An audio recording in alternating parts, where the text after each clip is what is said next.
Magandang araw po sa inyo lahat. Ako po si Banat Bay at ito na nga pag-usapan naman po natin itong grand plan nitong Marcos Romualdez clan. Ano po ba itong grand plan po nila?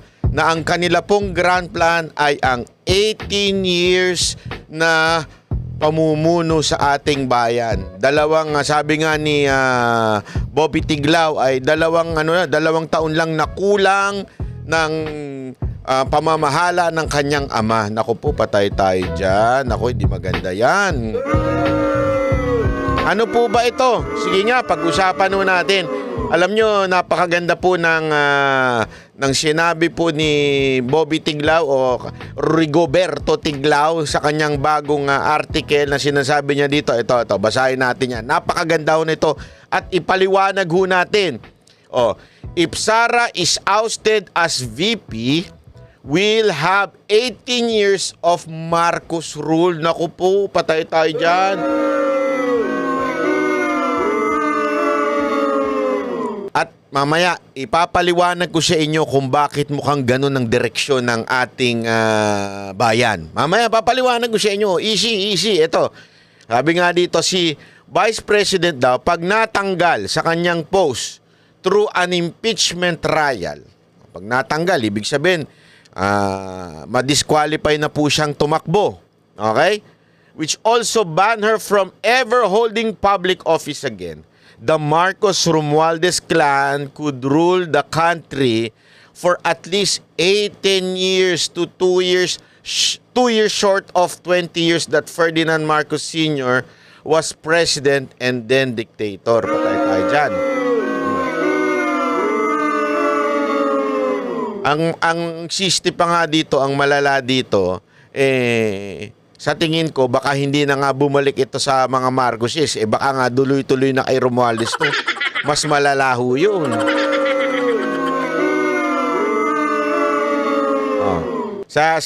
Sabi nga niya dito, Sara certainly was being melodramatic when her first statement in her press conference after the HR announced that they had minimum votes needed to ask the Senate to convene an impeachment trial.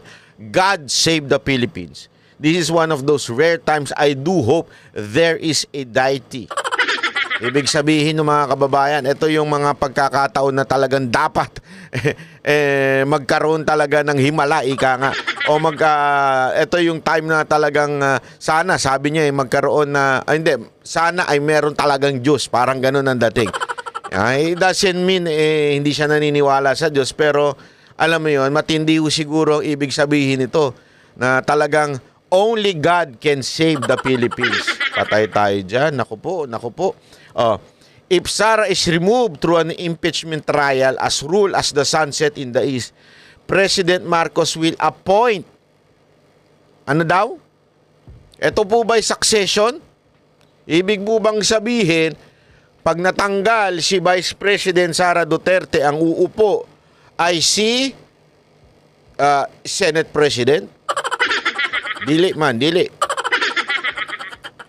Marcos will appoint. Subject through the Congress majority approval. Ibig sabihin, when you say Congress, the Senate and the House. Okay? Kung sino daw yung i-approve. Sa tingin ninyo, sino i-approve nitong mga buhaya na to? Hindi, ako, tanuhin ko lang kayo. Sino sa tingin ninyo? Na nga lang himod puwet na itong mga kongresista natin Halatang halata di ba? Naku po. Baka kasama sa package yan. Doon sa sinasabing alleged na 150 million na ibinigay sa mga congressman na pumirma. Hindi natin alam, di ba? Baka kasama sa package nila yan. Sabi dito, his cousin, Speaker Martin Romualdez to fill the post. Ibig sabihin, talagang yun na. This will enhance Romualdez' name recall and expand his political reach to win 2028 presidential election. Naku po. Ibig sabihin, dadami ang patay tayo dyan. Mas dadagsa ang akap at ayuda. Hindi ko lang alam kung kompleto ibinibigay sa inyo, ha? Pero gayon pa man, sabi nga dito the Marcos are also superstitious and wouldn't to challenge the ang lalim naman mag-English nito ni imposible daw. Sabi dito, ako ito lang kasimple. Pag nanalo po, pag natanggal po si VP Sara Duterte, sigurado tayo, ang ilalagay dyan, walang iba kundi si Romualdez. Di ba? Para nga naman yung exposure niya, tapos magmamagaling yan, mamimigay ng kung ano-ano. Yung kaipalan niya, ngayon pa nga lang sagad na sa kaipalan, mantakin mo siya yung, alam, Speaker of the House ka, ikaw yung kasama ng mga sundalo natin, yung naglalakad-lakad ng ganyan, yung epal-epal, pambihira, oo. Di ba? So, sabi pa nga dito, despite being, ano ibig sabihin yan? Reviled. Tama ba ang aking pag-pronounce? Ano ibig sabihin yan? Criticize in abusive or anger insulting manners by many Filipinos. Ibig sabihin kahit anong gagalaiti ang mga Pilipino. Paano ba i-pronounce yan? Pagsalitain nga natin to si, pasok. Reviled. Reviled, di ba? Diba? It will be a walk in the park for Romualdez to win. Naku, lungkot naman yan. In the 2028 presidential election, he has proven his capacity, immorality to mobilize billions of pesos in taxpayers' money for his political campaign. Diba? Sabi dito, ito ang pinaka-tamang matinding sinabi ni Sir Tiglao. Only Sara has the massive political force to stop Romualdez.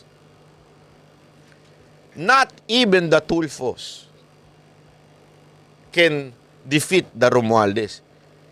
Yung bata nga niya na tulpo Balalay na nga lang niya ngayon yun At saka tandaan ninyo, sa tingin ko, given na, there will be 3 Tulfo starting 2025. Alam mo, may nakausap ako. Sabi niya, nagulat ako sa kanyang analysis, sabi niya. Kasi sabi ko, hindi kaya pag nanalo yung 3 Tulfo, ang posibleng tumakbong presidente sa 2028 ay 1 Tulfo. Sabi niya, malabo yan. Alam mo kung bakit? They will be easily targeted on the 2028 election pag 3 silang naandyan. Isa lang ang pumalpak sa kanila, isa lang ang magkaroon ng iskandalo sa kanilang 3. Ngayong pangalan, nakikita na natin yung iskandalo ng isa. Ay siguradong damay-damay na yan. Hindi, alam mo, Pilipino pa naman, ganyan di ba?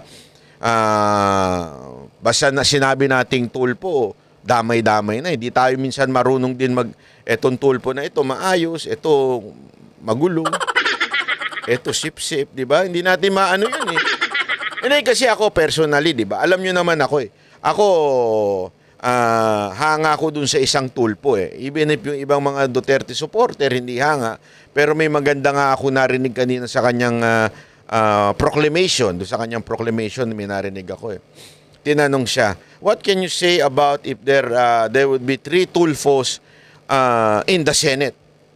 Ang sagot niya, there will be 3 Tulfos in the Senate, but there is only 1 bitag. Oy, grabe yun. Palakpakan po tayo doon. Natuwa ako doon. Alam ko iba sa inyo, hindi pa kayo kumbinsi doon. Pero okay lang, sige lang. Ako kasi, medyo pagdating sa, matured po ako sa pagboto Tinitingnan ko talaga kung ito bang tao na ito ay may kakayanan. Ito bang tao na ito naninilbihan talaga. Tinitingnan ko kasi yung track record. Napaka-importante sa akin nun. No matter what partido mo, anong kulay mo, no matter what sinong kinakampihan mo, no matter what, okay? Kung ikaw ay walang nagawa at hindi totoo at puro social media lang ang iyong ginagawa, X ka sa akin. Honestly, X ka sa akin. Pero kasi itong mama na ito, inobserbahan ko yan. Inobserbahan ko talaga yan. Ibang-iba yan. Pasensya na, hindi ko naman sinasabing hindi okay yung dalawa, pero parang ganun. Ibang-iba yan dun sa dalawang magkapatid. Panoorin nyo yung ano niya, yung proclamation, yung press con niya. Ay grabe, sabi ko, may future tong maman to. Pero gayon pa man, sigurado ako, mahihirapang tumakbong presidente. Yun ang sabi nung aking kaibigan, na sabi niya, mahihirapan kasi sigurado ako sisiraan niya na sisiraan. Baka nga yan pang isunod eh. Tandaan ninyo, pag na-impeach si VP Sara Duterte, sinimulan nila yan. Eh yan nga, unit team pa yan eh. Supposedly, kakamping-kakampi nila yan. Si VP Sara Duterte, tinarantado nila eh. Sa tingin ninyo, pag natanggal si VP Sara Duterte, si Romualdez walang gagawing operasyon dito sa mga tulpo? Siguradong meron yan. Sigurado yan. Kaya nga dito, sinasabi ni Mr. Tiglao, sinasabi niya dito, the only force that can stop Romualdez is Sara Duterte. That's it. Wala nang ibang puwersang kayang tumigil. Ay, eto pa sinabi, it will be the turn of Marcos' son. Naku, sino ba ito? Alexander to sit on the throne through the next election in 2034. Bakit kanyo? As he turns 40. 2 months before the May polls that year. Naku po. Tandaan nyo yan, tagal niyan. Ngayon, plus 3. O 25 ngayon. Plus 3, 28. Di ba? Tapos another 6. That's 9. Di ba? So, ibig ko sabihin, baka iisipin nyo, malabo naman ata yan. Hindi malabo yan. 9 years yan. Isipin nyo na lang to ha. Kung masasabi ninyong malabo na yan ay tumakbo in the future, isipin nyo. Si Bongbong Marcos nga, ilang taon nagpahinga? Di ba? Si Bongbong Marcos nga, pinatalsik na yung kanilang pamilya sa bansang Pilipinas. Ano nangyari? Nakalimot ang mga Pilipino. Sad to say, nakalimot ang mga Pilipino. Kahit nga yung mga pinklawan at saka mga taing mga komunista eh. Di ba? Galit na galit sila kay Marcos noon. Ngayon ano na? Kaalyado na nila. Ganon kabilis makalimot siyang mga animal na yan. Kaya yung 9 years na yan, may kaya nilang planuhin yan kasi nagawa na nila yan. So kaya nilang planuhin yan para after ni Romualdez, yung anak. Posible pa nga, hindi nakasulat dito posible pa nga na isingit pa si ate. Naku po. Kaya yung mga pautot ni ate, di ko naniniwala dun eh. Gago! So, ang ibig ko lamang sabihin, yan po ang pinaka-summary. Mahaba pa po yan, basahin nyo na lang po. Ang pinaka-summary pa po niyan, at patutunayan natin ngayon, na talagang ang balak ho, talagang forever o tumagal ang pamumuno. If not the Marcoses, it's the Romualdez. Ganun po katindi ang mangyayari. Sad to say, but that is the truth. That is the truth. So, bakit ko nasabi? Kasi ngayon, ipapaliwanag ko sa inyo ng matinding-matindi kung bakit kinasuhan si VP Sara Duterte. Hindi ng impeachment lang. Okay? Kung hindi ng NBI. Bakit? Anong relevance ng pagkaso ng NBI kay VP Sara Duterte at ugnayan sa impeachment ni VP Sara Duterte? Tandaan ninyo, the grand plan, hindi naman makonvict si VP Sara Duterte. That is far, far, far from the real plan. The real plan is ma-impeach at hindi na makatakbo si VP Sara Duterte. And that is true impeachment laang. Yung conviction kasi, it will take time. Sigurado ko, it will take time more than 6 years. At saka napakahina po nung kaso na ikinaso ng NBI kay VP Sara Duterte. But it can be used against her through the impeachment. And I will tell you paano mangyayari yon at kung bakit kinasuhan. Panoorin muna natin ito. Pakinggi. Pasok. Pinakakasuhan ng National Bureau of Investigation si Vice President Sara Duterte ng grave threats at inciting to sedition. Kaugnayan ng pagbabanta umano ng bise sa buhay ni Pangulong Bongbong Marcos. Nasa frontline ng balitang yan si Elaine Fulencio. As expected, ito ang maikling sagot ni Vice President Sara Duterte sa rekomendasyon ng National Bureau of Investigation o NBI sa Department of Justice na kasuhan siya ng grave threats at inciting to sedition. Kaugnay ito ng umano'y pagbabanta ng bise kay Pangulong Bongbong Marcos, First Lady Liza Araneta Marcos at House Speaker Martin Romualdez sa isang online press conference. Isang count ng inciting to sedition at 3 count ng grave threats ang inirekomenda ng NBI. Yung pagkaka-threaten niya sa Pangulo, no, na-incite yung kanyang mga followers, so we take that seriously. Matatanda ang naglabas noon ng subpoena ng NBI kay VP Sara. Pero 2 beses itong hindi sinipot ng bise. Bagamat tiwalang... Kasi yung, tinan nyo kung bakit gaano kahina yung kaso. First, threaten daw. Grave threat. Ibig sabihin po nun, sa Tagalog, grabing threat. Hindi. Joke lang po.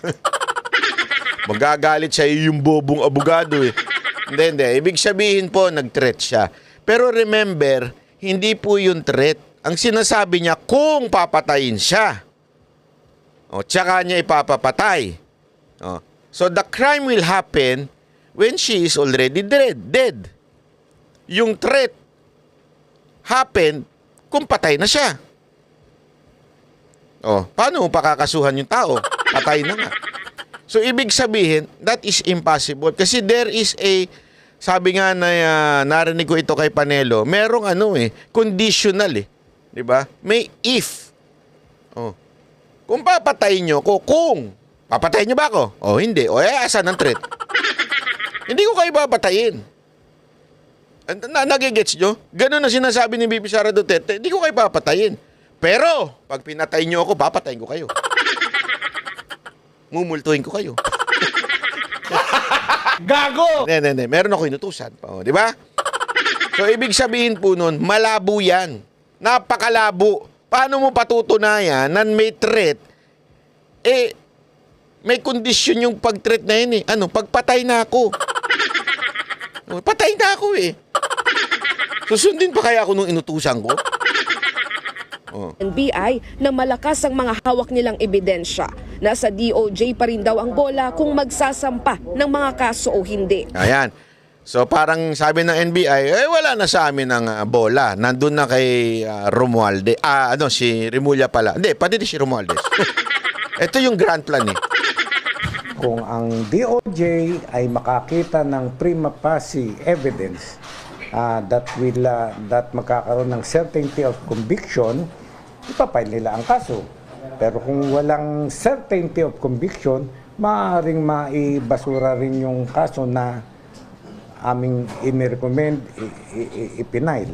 Sa ngayon, ayon sa DOJ, isa sa ilalim ang kaso sa evaluation at preliminary investigation ng National Prosecution Service. Pero matik yan. Sa tingin ko, makakakuha yan ng probable cause at masasampa yan sa korte. Yan ang kailangan yung masampa sa korte. Okay? Masampa po sa korte, importante yan. Okay? Kahit malabo, ang importante, masampahan ng kaso. Ang tanong, makakaapekto kaya ito sa impeachment complaint kay VP Sara? Para kay Senate President Cheese Escudero, walang epekto sa paglilitis ang mga reklamo ng NBI. Pwede raw magsabay, mauna o sumunod sa impeachment trial. Ang tinutukoy niya ditong walang apekto yung process. Yung proseso, ibig sabihin pwede magsabay, pwedeng mauna, pwedeng after. Yan yung sinasabi niya dito. Pero yung pwede bang gamiting dahilan yan? Iba usapan dyan. Unya-unya, papaliwanag ko sa inyo. Sampa ng kaso. An impeachment court, like any court, is a passive body. Wala kaming gagawin. Hindi to parang investigasyon ng Senado na mag-iiso kami ng subpoena para sa mga ebidensya o testigo na magpunta. Yan din ang opinyon ni Senate Majority Leader Francis Tolentino. That is separate from the impeachment case. In fact, any conviction, any acquittal will not implicate the provision on the principle of double jeopardy. Even if you're acquitted, a case can be filed against you. Nagbabalita mula Oh, yun na sinasabi niya. Sabi naman ni Tolentino, kahit baga ma-acquit siya dyan, hindi maapektuhan yung impeachment. Okay? At hindi yung magiging double jeopardy, yung pag-ulit ng kaso. Hindi yon. Okay? Pero, yung desisyon ng judge, which is the senators, mamaya, may impekto. Bakit kanyo? Ay, panoorin muna natin tong buong interview ni NBI, kasi makikita natin dito yung detalye kung bakit maapektuhan. Tandaan nyo, napaka-importante nito na maunawaan yung details. Importante na maunawaan po natin para malaman natin kung anong dahilan at bakit pa isinampa itong NBI ang kaso dito kay VP Sara Duterte. Napaka-importanting maunawaan natin ito. Panoorin natin. Nangako ako sa inyo na, if you remember, na by January, malalaman nyo na resulta. Pero medyo natagalan kami dahil tinitimbang namin mabuti, no? Yung aming investigation team na kinumpose ko, 5 abogado plus ako, tinimbang namin ng lahat. So finally, parang sinasabi niya, ginajustify niya kasi na, di ba, nangako ko. Ito, pinag-aralan namin. Talagang tinimbang-timbang namin kung anong mas maganda. Pinag-anaran talaga namin. Hindi namin yan tiniming. At hindi namin yan tiniming. At hindi rin namin yan pinalakas. Diba? Parang pinag-aralan namin yan. Iisa ang naging findings namin, decision namin, na mag-file ng case against the Vice President. And Siyempre, pag di ka nagkaso, yari ka sa mga bossing mo, sir, di ba? Appointed ka, pwede kang palitan anytime.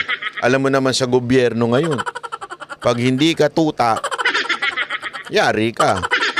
Ang tanong, sino nagtututa? Hindi, kasi napaka-importanting maunawaan natin yan. Kasi, tandaan ninyo, sino ba ang nagtututa kay PNP Chief?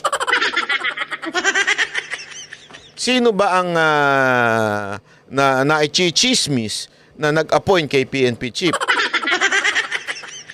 O maaalala ninyo, sino? Kayo na bahala. Ang tanong, sino kaya ang nag-appoint dito kay NBI Director?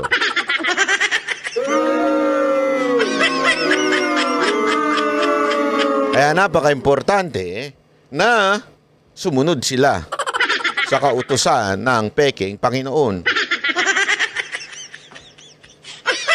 yung cases, hindi pala cases na ipinail namin ay inciting to sedition and grave threats. Inciting to sedition daw kasi daw, pakinggan ninyo dalawa yon. Tingnan nyo kung gaano kahina yon. Pinaliwanag ko na yung grave threats, di ba? Ito naman, yung inciting to sedition. Ano ba yung inciting to sedition? Mamaya, eto muna, bakit ba nag-inciting to sedition? Etong NBI director. Yun po ay yung pananakot na ginawa sa buhay ng ating Pangulo, ng First Lady at ng Speaker. Ganun po. Na-file na po namin sa DOJ at nasa DOJ na ang bola ngayon. No? I-determine nila. Nagbobolaan lang pala kayo eh. Gago! Hindi. Nandun na ang bola. Kayo naman. Hindi naman sinabi ng bobolaan sila. Kayo talaga. Kung magkukondak sila ng preliminary investigation at later i-file ang case sa court, no? Titimbangin ng DOJ kung yung bang aming mga inilatag na ebidensya, yung aming investigation ay sufficient para mag-conduct sila ng preliminary investigation. Oh.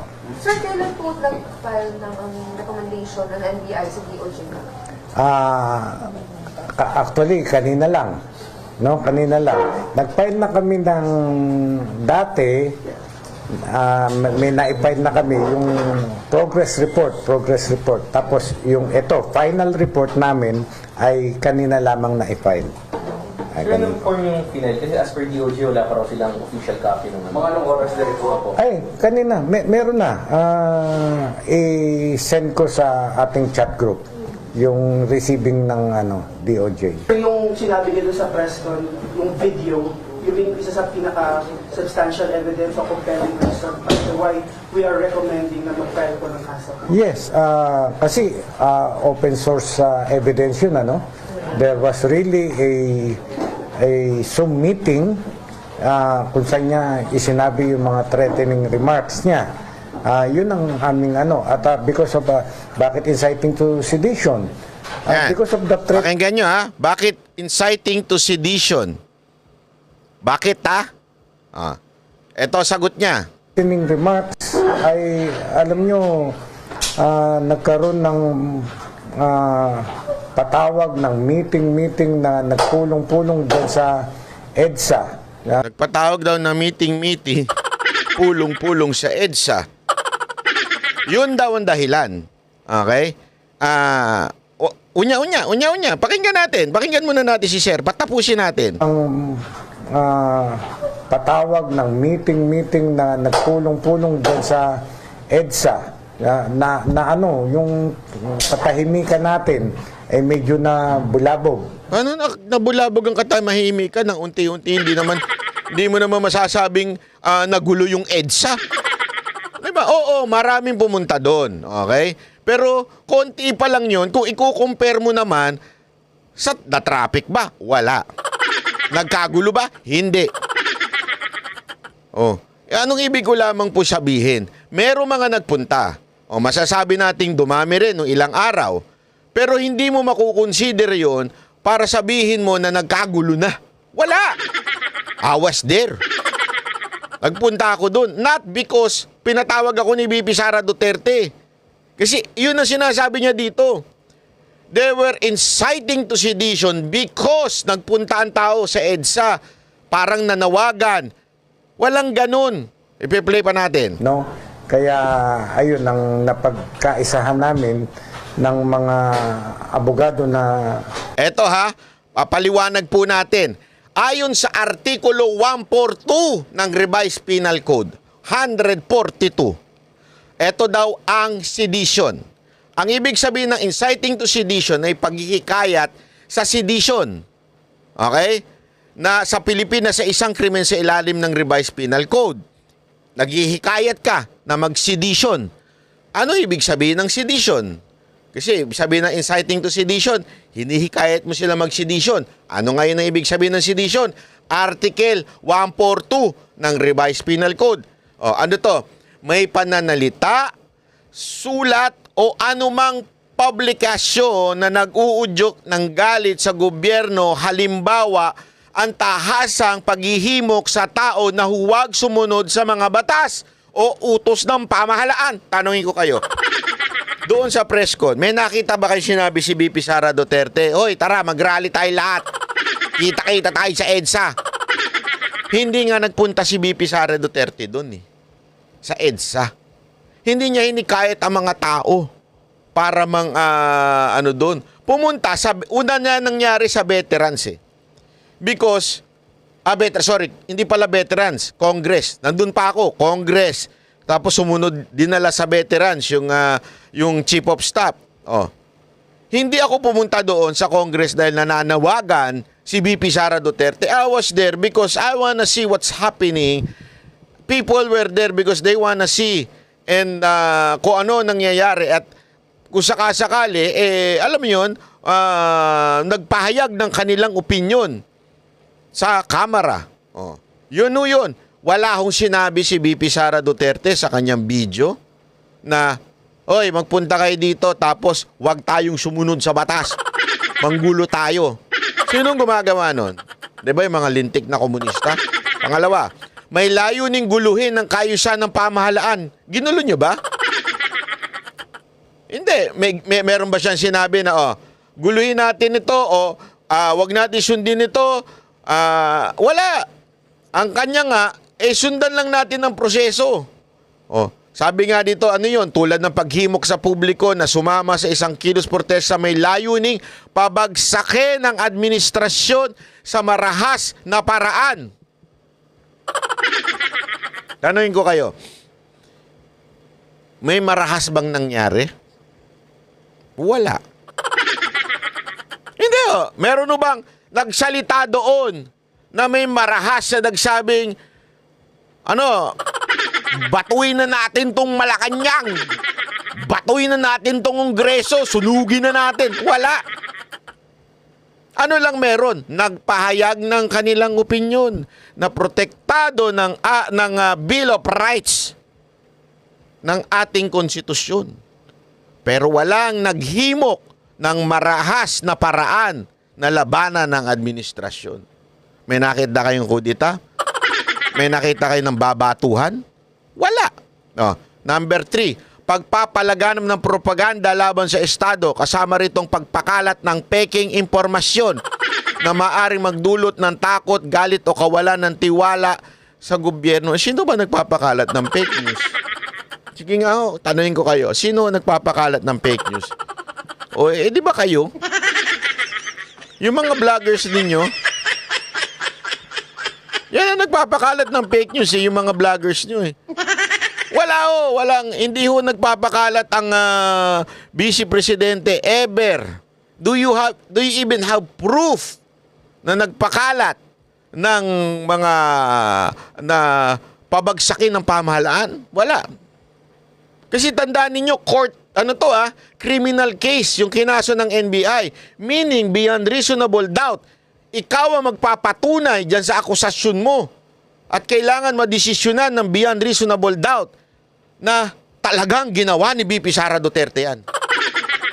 Wala. Naintindihan natin? So, anong ibig sabihin nun? Ito halimbawa ng posibleng inciting to sedition. Pag-post sa social media ng panawagang pabagsakin ng gobyerno gamit ang dahas. Kahit kailan ang mga Duterte, maging ang tatay, maging ang anak, never nanawagan. As a matter of fact, lagi nga sinasabi nila, kalma. Kalma lang, kalma. Kahit sa uling press briefing ni BP Sara Duterte, nung tinanong, uudyukin mo ba ang taong bayan na magprotesta? Sabi niya, hindi na. Aksaya ng ang hirap pa naman ng ekonomiya natin ngayon, di ba? Yan. Pangalawa, pagpapalaganap ng peking balita na naglalayon guluhin ang publiko laban sa gobyerno. Napatunayan ba nila na si BP Sara Duterte, napakaingat niyan. Di ba? Pagsagawa ng talumpati, naghihikayat ng armadong pag-aalsa. NPA na NPA yan datingan. Sinong meron mga ganyan? Di ba? Sino yung mga ganyan? Yung mga komunistang grupo. Bakit NBI ang kinasuhan ninyo si BP Sara Duterte? Eto na. Eto na yun. Sasabihin ko na sa inyo kung bakit. Kasi napaka-importante na maunawaan natin. Ulitin ko, yung sinasabi ni Bobby Tiglao, that the grand plan is an 18 years pagka si BP Sara Duterte. Hindi pala si Bobby Tiglao nagsabi nun. Dinawin ko lang. Ako po pa yung nagsabi nun. Sa aking opinion, that the grand plan is tuloy-tuloy ang Marcos administration under Romualdez. Hindi ko. Kasi ako feeling ko ito honest ko to. Si Marcos tapos na siya. Parang hindi na niya iniisip na tatagal pa siya. Hindi ko alam Wala sa Ang feeling ko nagpaplano talaga nito, walang iba kung hindi si Romualdez. I think this is Romualdez grand plan. Kasi nga, pag na-impeach si BP Sara Duterte, tuloy-tuloy na kanya ang kapangyarihan. Eto Di ba?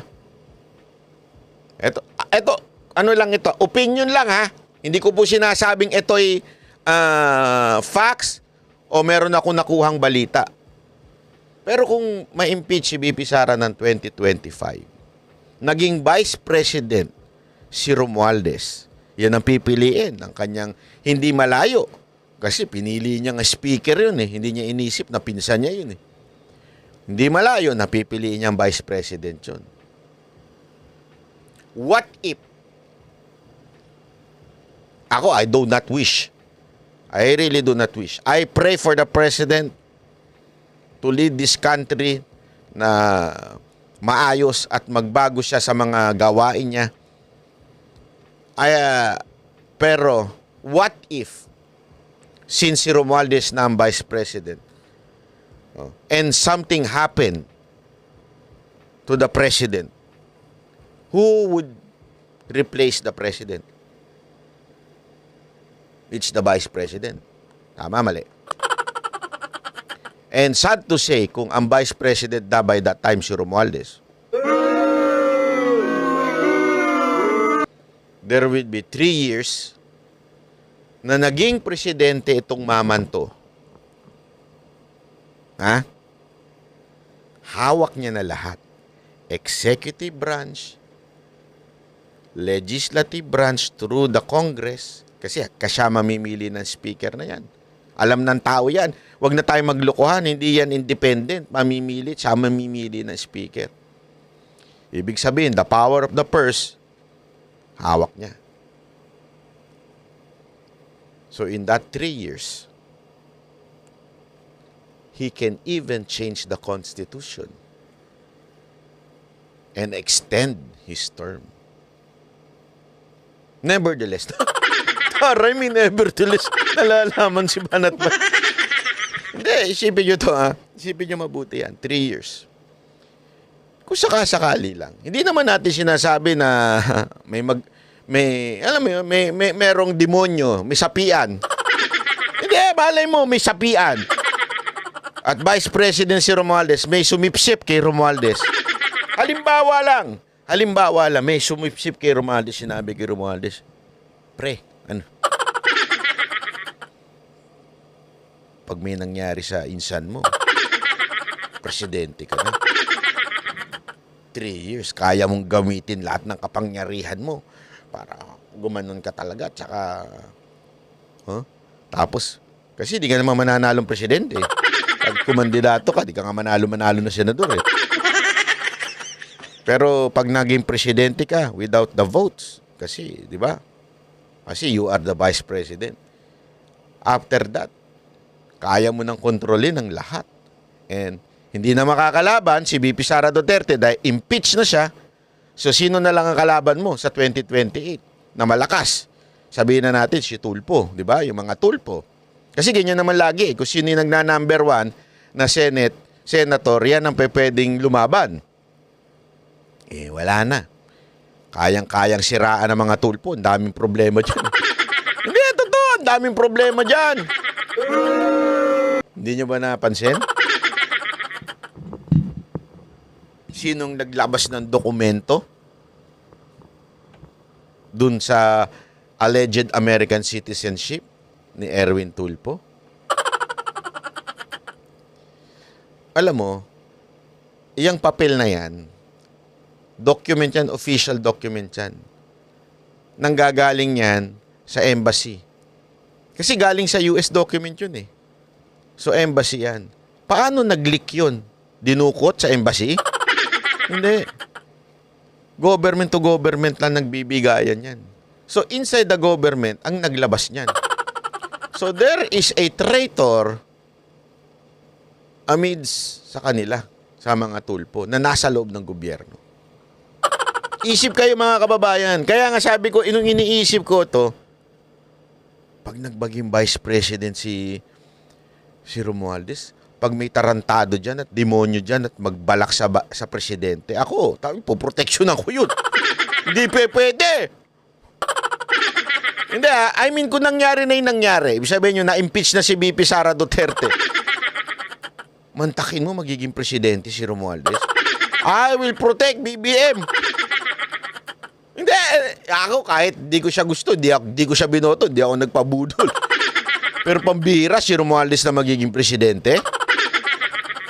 Kung nagkataon, may maduming isip dyan, may tarantado dyan na sumipsip sa kanya. Kasi mga ano na yun eh, yung mga sumisipsip sa kanya, mga adik sa kapangyarihan yan eh. Greedy na yan eh. Di ba? Oh. Eh kung kunwari lang, halimbawa lang, di kaya hindi maganda, and I do not wish. Okay? Again, even if sa politika ay tayo magkakalaban, I do not wish any harm, I do not wish any evil na mangyari sa isang tao kahit magkakalaban tayo sa politika. Mas matimbang pa rin sa akin na tayo po ay lahat nilikha ng Diyos. Hindi ako sasang-ayon sa iba pagdating po sa ganyang bagay.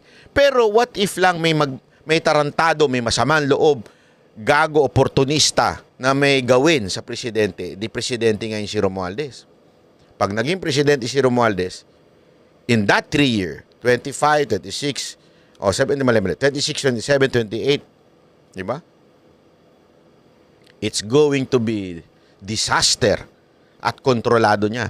At ang laki ng possibility na doon sa next election, presidential election, manalo siya. Wala nang BP Sara Duterte. Di ba? So ano yun? Matik yun. Another 6 years. Sa kamay ni Romualdez.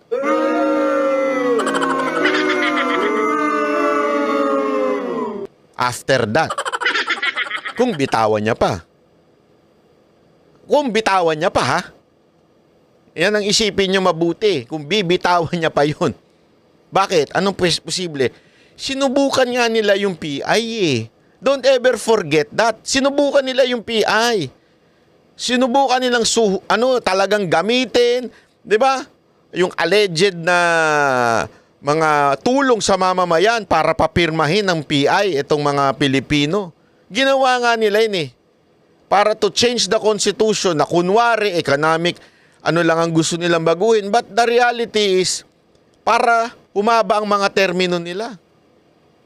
Sa tingin ninyo, kung nasa kapangyarihan na si Romualdez, ngayon niya, speaker pa lang, grabe na eh. Pag nasa presidente na siya, hawak niya na speaker, hawak niya na Senate President, siya na. Naku po, maniwala kayo sa akin, yari talaga tayo mga Pilipino. Anything could happen. Diba? Sa susunod na 6 na taon na yun, sigurado akong pwedeng magbago ang konstitusyon. At ma-extend, pwedeng ma-re-elect. Kung hindi niya pagbibigyan yung anak ni Marcos. Ako nga, medyo yung binabasa ko yung sinabi ni Mr. Tiglao, parang napaisip pa ako, payagan kaya ni Romualdez yung pinsan niya ang sumunod?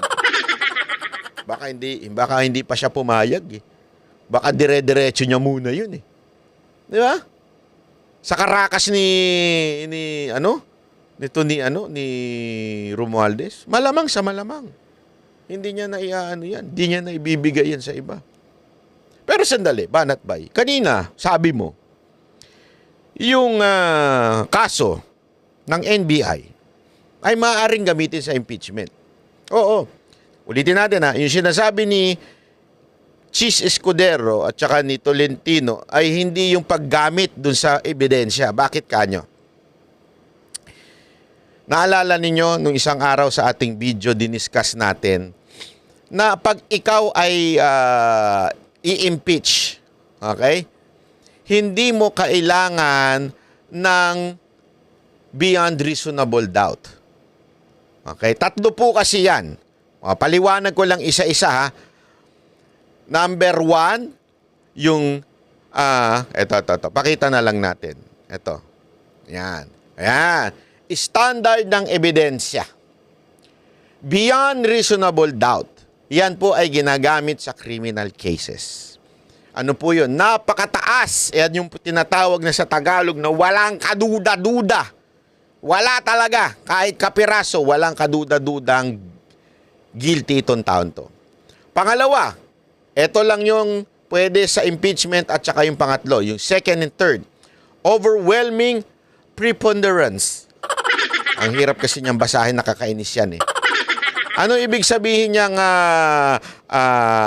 overwhelming preponderance? Ito para mas tama. Baka kasi mali ang ating pakinggan natin. Nasasabihin ni preponderance. Preponderance. Overwhelming preponderance. Tumitirik-tirik pa yung mata eh. Overwhelming preponderance. Of evidence. Ano ibig sabihin yan? Mas matimbang. Okay, ibig sabihin, may timbang pareho ang sinasabi, pero mas matimbang at mas maraming ebidensya kaysa sa kabilang panig.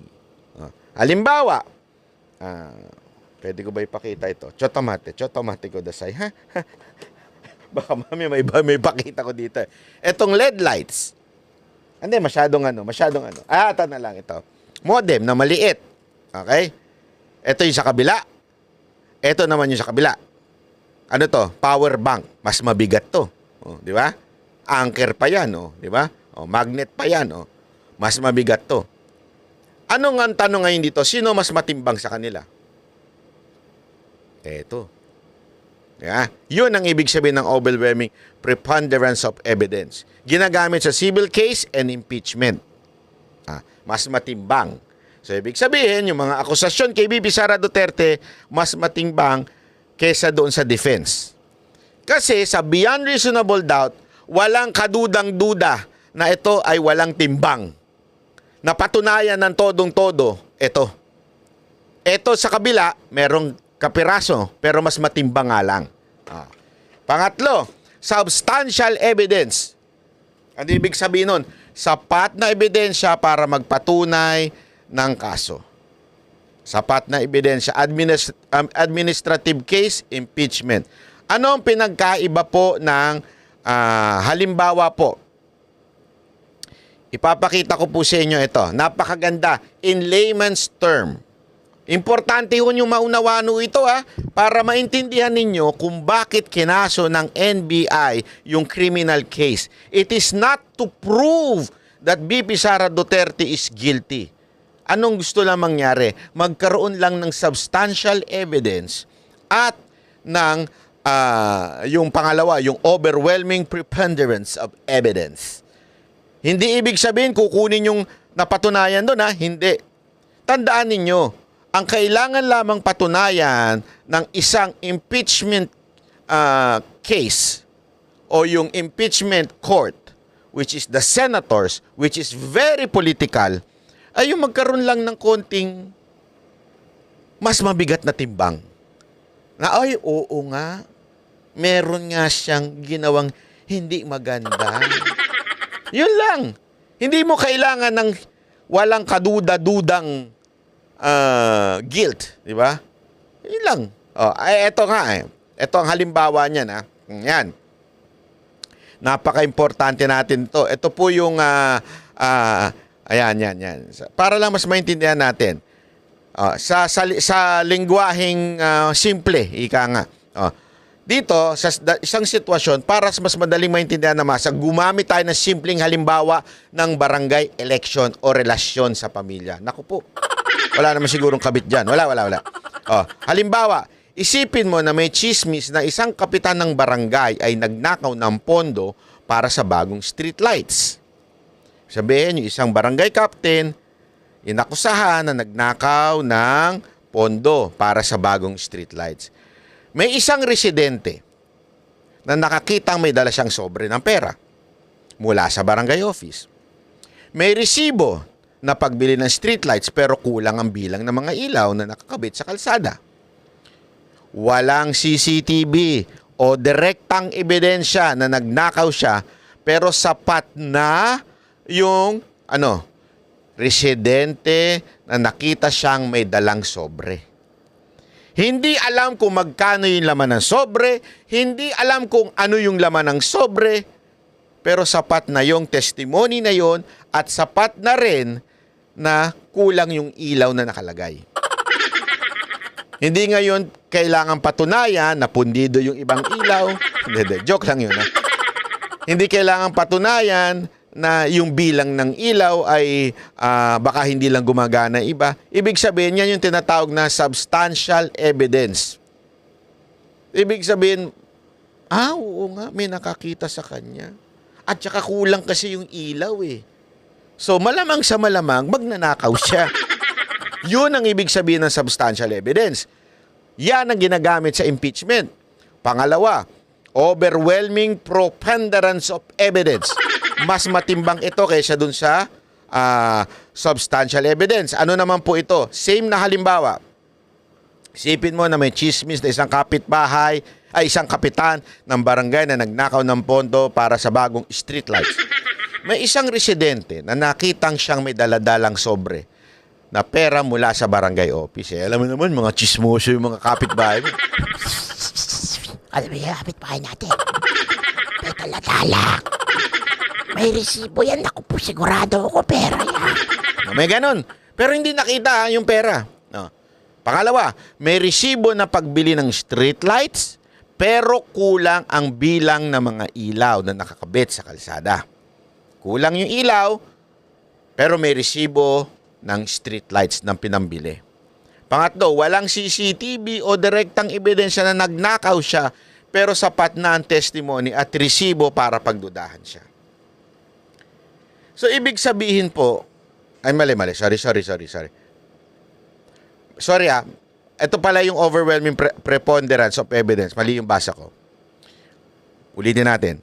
Number 1, may 5 saksi na nagpatunay na nakita nilang iniligay niya ang pera sa bag niya. Uy, nakakita yung chismosa. May pera siyang nilagay. Ang tanong, napatunayan ba yung pera na yon ay bilang? Nabilang ba? Hindi na kailangan patunayan yun. Ang tanong, yung pera ba na yun, ay yun talaga yung perang galing sa barangay? Hindi na rin kailangan patunayan yun. May CCTV footage na ipinakitang siyang lumabas ng opisina na may dalang malaking sobre ng pera. Hindi na rin kailangan bilangin yung pera. Basta nakita lang siya ng CCTV na may daladala siyang sobre na may malaking sobre na may dalang pera. Pangatlo, may dokumento nagpapakita doble ang presyo ng biniling streetlights kumpara sa normal na presyo sa hardware. Ibig sabihin, doble yung presyo. Hindi na rin kailangan patunayan na kung saan baka mas mahal lang. Baka binili sa isang congressman. Hindi natin alam. May witness pang nagsasabi na nakita niyang bumili ng bagong sasakyan pagkatapos ng transaksyon. Parang nakita ko yan yung isang congressman, no? Di ba? Yun ang dapat i-impeach. Kaya lang, hindi ata impeachable yun. Kasi may isang congressman na pumirma. Dati, tama raw lang daw ang sasakyan. Ngayon, naka-Porsche na. Parang ganito yun. Hindi mo kailangan patunayan na yung perang pinambili ng sasakyan ay galing doon sa barangay. The mere fact lang na nakabili ka ng bagong sasakyan, yan ay tinatawag ng overwhelming preponderance of evidence. So, anong ibig sabihin mga kababayan? Simpleng-simple lang ho ito. Napakasimple. Si VP Sara Duterte, hindi kailangan patunayan na papatayin niya si Marcos. Hindi kailangan patunayan at ilabas yung kinausap niya. Hindi. Hindi na kailangan patunayan yun. Hindi na kailangan patunayan na may hinire siya o di kaya siya mismo ay nagbigay ng pera doon sa tao. Hindi kailangan patunayan yun. The mere fact that there is a video. Kasi yung yun yung parang press con yun na sa social media. Yun ay maaari ng basihan for impeachment. So ididiin siya nung kaso ng ginawa ng NBI. Although it is also doon sa impeachment complaint na andun din po yun. Kaya lang mas madidiin siya dito kasi this time pwedeng sabihin ng husgado na kasi magkakaroon na yan ng cross-examination, di ba? Ilabas yung kung sino yung kausap. Pwede na mangyari ngayon yun. Pag nailabas yun, mas matibay ngayon dito sa kabila, sa impeachment. Sa Senado, sa impeachment court. Pwede nilang gamitin yun. tandaan ninyo hindi kailangan patunayan nito na totoo yung sinasabi nung nila BP Sara Duterte. Kailangan lang magkaroon ng mas matimbang lang ng kapiraso doon sa sinasabi ni BP Sara Duterte, and she will be impeached. Tapos bilangan na yan ng pera. Ay, pera tuloy. Sorry. Bilangan na. Kasi tandaan ninyo, magkaroon lang ng duda baga. Kaya nga madadagdag yung mga isinampa sa kanya sa NBI, marami marireveal dun madadagdag ngayon at pwedeng, tandaan ninyo, it's a public court. Kasi ito it's a public opinion. Public court po ito mangyayari sa Senado sa impeachment ni BP Sara Duterte. So magduda lang ng kapiraso tayo. Yun ang iniisip nila Bigyan lang natin ng duda ang taong bayan para ma-justify natin ang impeachment kay BP Sara Duterte. Ibig sabihin yung pagtanggal talaga sa kanya. Paghatol. Sorry for the word impeachment. Ayaw ni Trixie yun, Attorney Trixie, kasi parang hindi daw tamang term yun. Pero yung pagtanggal, paghusga na dapat na siyang mawala bilang Vice President, para ma-justify nila yun, kailangan public court magbago isip. Magkaroon lamang ng konting pagdududa. Tapos, gamitin na nila yung makapangyarihang ayuda. Yun yung alleged 150 million kada congressman. Na sinabi natin, di ba? Paano pa napatunayan? Kasi may mga humabol. Tapos na yung laban, humabol. Paano ito? Attendance? Obvious na. Di ba? That alleged 150 million might really exist, di ba? So anong lang doon? Mangyayari, kung nangyari ngayon, kayang mangyari sa Senado. Mas mataas nga lang. Alam mo naman mga senador. Gago! Mas mahirap ang kampanya nila kaya mas mataas. Mas mataas lang. So ano ibig sabihin mga kababayan? Kasi tandaan niyo, sa kampanya, sabi nga, pag sa senador kakampanya ka, mababa ang 500 million. Diba? So definitely, it will be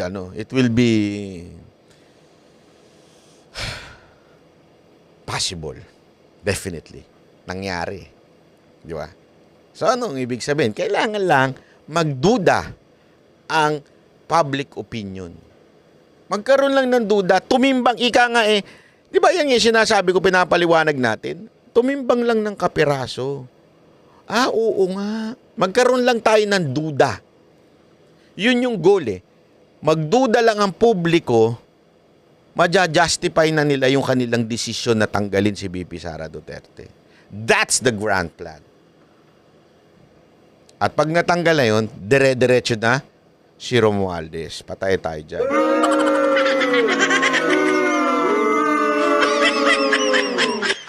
Pero sa bagay, maraming yayaman na namang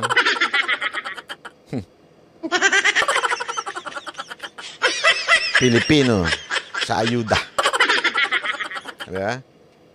Nakikita niya na yung picture kung bakit nagdemanda ang NBI na posibleng, hindi ko naman sinasabing yun ang intensyon ng NBI director That's not my point here. Kaya lang, syempre, sumusunod lang siya sa kataas-taasang Panginoon nila So, susunod lang yan. Basta sa kabingan niya, basta kami, wala na sa amin yan. Nasa sabi niya nga, di ba? Kaya nga tingnan mo yung kanyang statement. Wala na sa amin yan. Nasa bola na yan ng DOJ. Parang, labas na kami dyan. Basta ako, sumunod sa utos. Labas na kami ngayon. Kayo nang bahala dyan. No? Ayun, DOJ na bahala. Sino ba nasa DOJ? Tapos, saka-sakali magkaroon ng probable cause. Di ba? Pwedeng gamitin yun. Tingnan nyo na. Nagkaroon ng probable cause at kinasuhan na sa korte. Siyempre, yung mga Pilipino, totoo ba yan? Kinasuhan na? Guilty na siya? Alam mo naman, may Pilipino, minsan tatanga-tanga Guilty na siya kasi nakasuhan na siya sa korte. Hindi, totoo naman di ba? Yung kay Pastor Kibuloy Ang daming kaso. talagang pinasama yung pangalan niya, kinasuhan siya. Ngayon, tanungin ko kayo. Tanungin niyo yung mga Pilipino, ano sinasabi? Pagka Pastor Kibuloy, yung iba dyan sasabihin, di ba yan yung ganito? Ganito yan eh. Di ba siya yung nang ganyan ng kaso? Siya yung nang-abuso? Hindi man lang nila tinatanong na, sandali, nasa korte na yan ha. Di ba dapat pinag-uusapan yan dyan sa korte? Ano nangyari doon sa korte? Hindi nga pwede pag-usapan. Di ba? So, ano ibig sabihin? For optics sake, ano lang yun? Yung for optics sake lang yung kaso na yun. Kasi ako, kung pwede lang ako magkwento, di kikwento ko na sana. Kaya lang, di pwede. Pero ang labo nung kaso na yun. Sobrang labo nung kaso na yun. Saka, ayoko na magsalita. Ayoko na. Natetemp ako magsalita eh. Baka patawag ako nung bakit mo nalaman yan? Hindi, nagigets mo? Pero ngayon, mukhang guilty na kagad si Pastor Kibuloy sa ibang tao. It will also happen to VP Sara Duterte. Once maipasa na sa korte. Kasi headline na yan. VP Sara Duterte nakasuhan dahil sa pagnanakaw. Mga Pilipino, magnanakaw pala si VP Sara. VP Sara Duterte kinasuhan dahil sa grave threat at saka pagre-rebelde. Inciting to sedition. Kasi sa kanila yung mga terminology hindi na importante. Tandaan ninyo, the target of this impeachment is to convince yung masang Pilipino, which is 80% of us, na whether you like it or not, most of us do not really understand what is happening sa impeachment ni VP Sara Duterte. It's not that they're stupid, pero hindi lang po nila interesado, ang dami nilang ginagawa sa buhay, ang dami ho nilang abalahin para intindihin pa yan. So kung ano lang yung naririnig ng paulit-ulit sa media, lalo na sa telebisyon, yun na lang, ganyan ba pala si VP Sara Duterte? Ganyan pala. Tapos, okay na, nagdududa na tao. Ito na, sa mga judge. Ito na. Impeach yun na yan. Nagduda na tao eh. Yun lang naman na importante dyan eh. Hindi naman importante dyan yung beyond reasonable doubt eh. Nagigets nyo na yung grand plan? Kaya mga kababayan, magbantay po tayo. Magbantay po tayo dahil hindi ho, tayo na ho. Tayong mamamayang Pilipino na ho ang dito, nakasalalay na ho sa atin. Again, I always say this over and over and over in my vlog. We do not encourage any kind of rebellion. Ako, paulit-ulit ko sinasabi, I believe in Romans 13 verse 1. So, ibig sabihin, basahin nyo na lang po kung hindi nyo po alam yan. Ang importante para sa akin is we voice out kung ano yung ating opinion. Pangalawa, let's educate people what's really happening para mas maunawaan ng bawat Pilipino kung papaano tayo tinatarantado ng ating gobyerno. Kung papaano ang kanilang plano para mamuno at maging diktador ng mahabang panahon. Ganun po ang kanilang plano. Kaya sana, pakiusap ko lang, kung maaari, please share this video sa ating mga kababayan. Paki-share po kasi para marami sa ating mga kababayan, lalo na dyan sa District 3, binabati ko po kayo, huwag niyong kakalimutan ng Cookie ni Mocha, napakasarap niya. Masarap magserbisyo si Madam Mocha Usog sa District 3, sana lang ha. Kasi maraming mga kababayan daw tayo dyan, mga nagtatricycle, nagpipishball, na nakikinig. I-share nyo ho ito sa ating mga kababayan para maunawaan natin at mabuksan ang kanilang isipan. Yun lamang po. Ako po si Banat Bay. Sana po magkita-kita ho ulit tayo sa susunod na video. Please like and share, subscribe, and everything else. Basta kayo nang bahala. Salamat po. Ako po si Banat Bay. God bless the Philippines. Yan ang Banateros, boses ng ordinaryo Pilipino. Banateros ay wala